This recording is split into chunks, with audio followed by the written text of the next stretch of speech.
शौक। दोस्तों, शौक बहुत बड़ी चीज़ है। कई बार शौक के चक्कर में किसी इंसान को जीवन भर उसकी कीमत चुकानी पड़ती है। लेकिन क्या कोई भी व्यक्ति शौक के चक्कर में कुछ भी कर सकता है? आज ऐसी एक कहानी मैं आपको सुनाने जा रही हूँ जो कि रियल कहानी है। आपको ऐसा लगता होगा कि शायद कोई मन घड़त कहानी भी हो सकती है, लेकिन ऐसा नहीं है। ये हमारे ही देश की कहानी है कि एक व्यक्ति के शौक ने उससे क्या कुछ करवा डाला। एक व्यक्ति के शौक ने अपनी ही पत्नी को चुनाव में जितवाने के लिए जिला पंचायत सदस्य के चुनाव में जितवाने के लिए 1.5 करोड़ की राशि खर्च दी। शायद सुनकर आप भी हैरान हो रहे होंगे, मैं भी हैरान हो रही हूँ। और वो 1.5 करोड़ की राशि उसके पास कहाँ से आई? वो 1.5 करोड़ की राशि भी चोरी की रकम थी। आपको मैं बता देना चाहती हूँ एक ऐसे व्यक्ति के बारे में, एक ऐसे शख्स के बारे में जो कि चोरी करता था और उसकी रकम किस तरीके से उसने चुनाव में अपनी पत्नी को जितवाने के लिए उस पर लगा दी। गरीब ज़रूरतमंद लोगों की मदद तो की, लेकिन उसको नहीं पता था कि एक चोरी जो उसने गाज़ियाबाद में की थी, 1.5 करोड़ की चोरी, गाज़ियाबाद के कवि नगर के एक व्यापारी के घर में 1.5 करोड़ की चोरी होती है। जिसके बाद इस पूरी की पूरी चोरी का खुलासा हो जाता है और उस चोर का खुलासा हो जाता है कि आखिर उसके शौक ने उससे क्या कुछ करवा डाला। शौक के बारे में हम इस वजह से कह रहे हैं क्योंकि इस चोर के शौक बड़े ही निराले थे, बड़े ही खास थे। क्योंकि ये चोर चोरी करने भी जाता था तो 1 करोड़ की गाड़ी पर जाता था।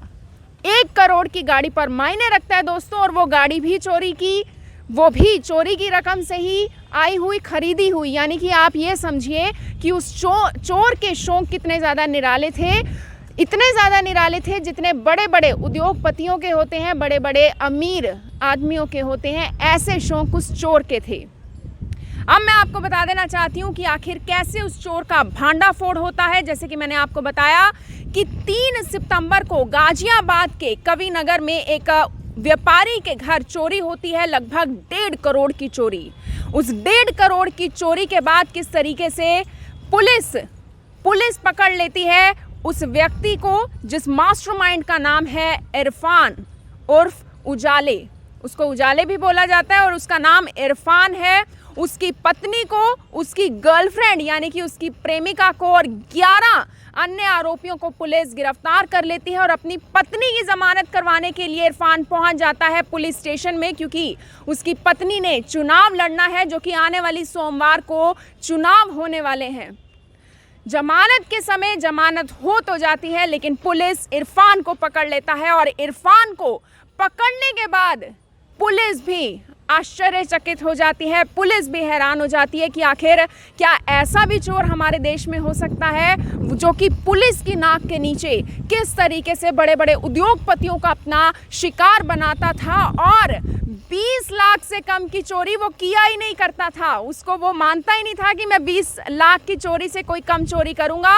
करोड़ों में वो खेलता था, करोड़ों की गाड़ियों में वो जाता था और पहले रेकी भी नहीं किया करता था, सीधा 1 करोड़ की गाड़ी में निकलता था अपने साथियों के साथ, अपने चोर साथियों के साथ। और जहां पर भी उसको कोई बड़ी कोठी दिख जाती थी, वहां पर वो गाड़ी रोकता था और उस कोठी को अपना निशाना बना लेता था।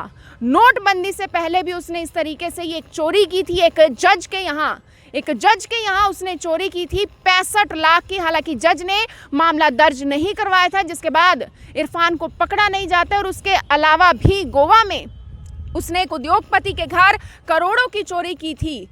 हालांकि उसको ये नहीं पता था कि 3 सितंबर को मैं जो चोरी करने जा रहा हूँ उसके बाद मैं पकड़ा जाऊँगा। हालांकि पत्नी की देखिए जमानत हो जाती है, पत्नी चुनाव ज़रूर लड़ेगी, लेकिन यहाँ पर एक प्रेमिका भी पकड़ी गई थी। अब मैं आपको इस चोर के और शौकों के बारे में बताना चाहती हूँ कि इसके और क्या बड़े शौक थे। इसके बड़े शौक ये थे कि जैसे ये कोई बड़ा हाथ मारता था, जैसे ये कोई बड़ी चोरी करता था, सबसे पहले अपनी प्रेमिका के पास जाता था। और कोई एक प्रेमिका नहीं, 1 नहीं, 2 नहीं, 3 नहीं, बल्कि 4 प्रेमिका इस चोर की थी, यानी कि इरफान की थी। अलग अलग जगहों पर थी, दिल्ली में, आगरा में, मुंबई में और बहुत सारी जगह ऐसी थी जिसमें ये 4 प्रेमिका अलग अलग जगह पर रहती थी, जो चोरी के बाद इस चोर को यानी कि मास्टरमाइंड इरफान को पनाह देती थी, रहने की जगह देती थी। ये चोर अपनी प्रेमिकाओं के साथ रहता था, जिस वजह से पुलिस ने उन प्रेमिकाओं को भी आरोपी ठहराया है और जल्द जो अन्य प्रेमिकाएं हैं उनकी भी गिरफ्तारी होगी।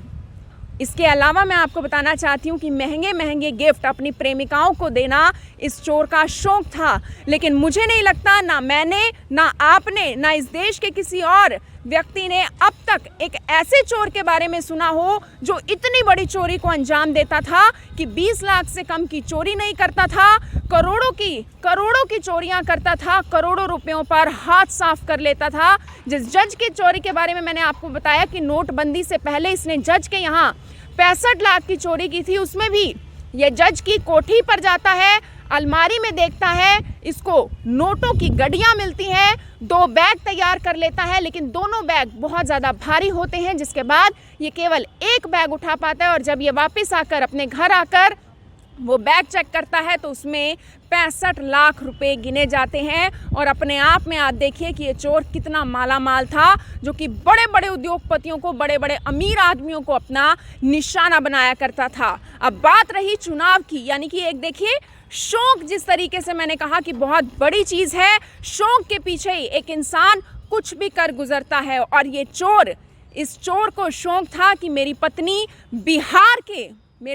बिहार के जिला पंचायत सदस्य के चुनाव जीते, जिसके बाद इसने बिहार के सीतामढ़ी में वहाँ पर जो गरीब ज़रूरतमंद लोग थे उनकी मदद की, उनकी शादी के लिए, बीमारी के उपचार के लिए, उनके अन्य ज़रूरतों के लिए इसने 1.5 करोड़ रुपए खर्च दिया। और उसके अलावा 7 वहाँ पर ऐसी जगह थी जहाँ की इसने सड़कों का निर्माण कर दिया सिर्फ और सिर्फ चुनाव जीतने के लिए। यानी कि 1.5 करोड़ की राशि जो इसने गाजियाबाद से चोरी की थी, वो पूरी की पूरी राशि को इसने खर्च कर दिया चुनाव के लिए, क्योंकि इसको शौक था कि मेरी पत्नी चुनाव जीत जाए। हालांकि चुनाव वो जीतेगी या फिर नहीं जीतेगी वो बात की बात है, लेकिन अगर जीत भी जाएगी तो भी जो इरफान है वो सलाखों के पीछे से ही देखेगा कि मेरी पत्नी चुनाव जीत रही है या फिर नहीं जीत रही। और दोस्तों, जहां से हमने शुरू किया था कि शौक बड़ी चीज़ है, लेकिन कई